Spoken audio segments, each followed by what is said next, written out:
အားလုံးပဲမင်္ဂလာပါရှင်ညီမနာမည်ကတော့တိတ်မိပါတယ် အားလုံးပဲမင်္ဂလာပါကျမကတော့မနက်နာပါ အားလုံးပဲမင်္ဂလာပါရှင်ညီမနာမည်ကတော့မနက်အိတ်ခိုင်ဖြစ်ပါတ အား ယ် လုံးပဲမင်္ဂလာပါရှင်ကျမကတော့မိမချောဖြစ်ပါ အား တ လုံး ယ် ပဲမင်္ဂလာပါရှင်ညီမနာမည်ကတော့တေးစုငယ်ပါ ဒီနေ့ကျမပြောမယ့်ကြောင်ရလေးကတော့ဖုန်းလေးတစ်လုံးရှိအောင်နဲ့အိမ်မှာဘယ်လိုငွေရရှိနိုင်လဲဆိုတဲ့နည်းလမ်းလေးတွေကိုပြောပြသွားပေးမှာပဲဖြစ်ပါတယ် ညီမကတော့လစာ3လေးလေးမဲဝင်တဲ့တာမန်ရုံးဝန်ထမ်းလေးပြောက်ပဲဖြစ်ပါတယ်နော်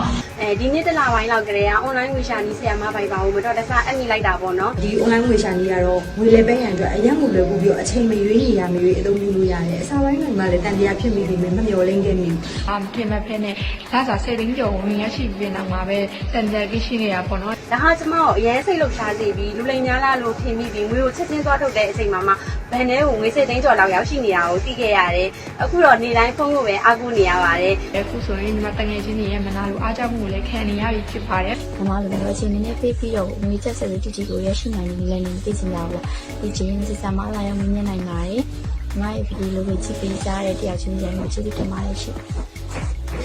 အားကြောင့်မို့အိမ်မှာရှိတဲ့တငယ်ချင်းတွေအားလုံးလည်းပုံတစ်လုံးနဲ့ငွေဘယ်လိုရှာရမလဲဆိုတဲ့အကြောင်းရင်းလေးကိုပဲညီမက message ပေးရှင်တာပါနော်အားလုံးကိုကျေးဇူးတင်ပါတယ်ရှင် အားလုံးပဲဗီဒီယိုလေးကိုစောင့်ကြည့်ပြီးရတဲ့အတွက်လည်းကျေးဇူးအများကြီးတင်ပါတယ်ရှင် ခုလိုကြည့်ပြကြတဲ့